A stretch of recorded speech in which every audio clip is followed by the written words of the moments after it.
Some hit 30 and fade. Others hit one when everything's on the line and become eternal. He swung his way into the postseason lore with a moment that still rings in Yankee Stadium air.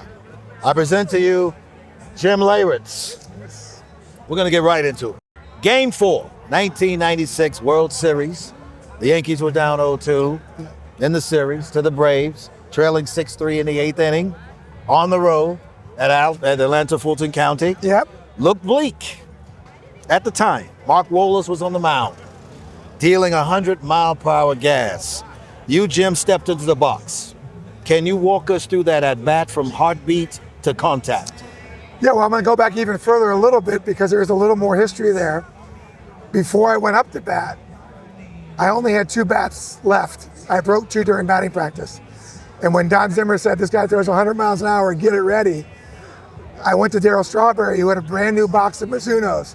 And I said, Straw, can I borrow one of those? Oh. And I took a brand new Mizuno of Darryl's out of the box, went up to the on-deck circle. Of course, didn't know anything about Mark Wohlers, but even before that, in the bottom of the 7th, when Wohlers was warming up, Pat Kelly said to me, at least we didn't get swept. There you go. Because we saw Wohlers warming up, and he was there, Mariano Rivera at the time, and we're like, okay, well, at least we won Game 3 and we didn't get swept. And sure enough, I go up to bat. I get up there. Wohlers throws a 98-mile-an-hour fastball, first pitch.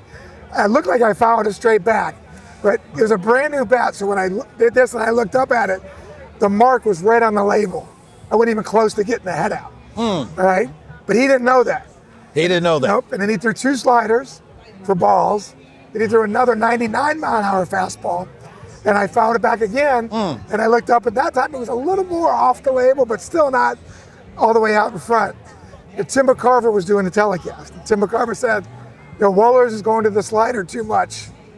And now he's through 99. He's going to get the fans behind him. He might break 100 right here. And then he threw a slider. Yep. And I just barely fouled it off because I wasn't looking for that. So now I'm thinking he's going to come back with a fastball. Well, he came back with another slider. He hung it. And I hit the 3-run home run. History was made. Yeah. Did you realize in that moment you were about to deliver one of the most iconic swings in Yankee history? Now, I think a couple of things that happened. 95, I hit a walk-off home run against the Seattle Mariners in 15 innings in the playoffs to put us up 2-0. And then we lost 3 straight. And the home run kind of became a footnote. Well, all I could think about running the bases was if this doesn't win, it's another footnote. Yeah, there you go. And we ended up winning the game. Andy Pettit pitches the 1-0 game that I caught the next day in Game 5. We go home and we win Game 6. But really the whole part of that was the importance of that 96 team winning is because in 97 when they lost, Steinbrenner went into Gene Michael's office and said, get rid of Joe Torre, get rid of Mariano, who gave up the home run to Alomar. We're starting over. And Gene Michael said, George, did you remember we won last year? And he said, I'll give him 1 more year. And that was 1998. And so you think about the importance of not only the home run, but the 96 victory saved the 98, 99, and 2000 seasons. And commenced that and started beautiful that run. big dynasty. Yeah. That's it. That's it.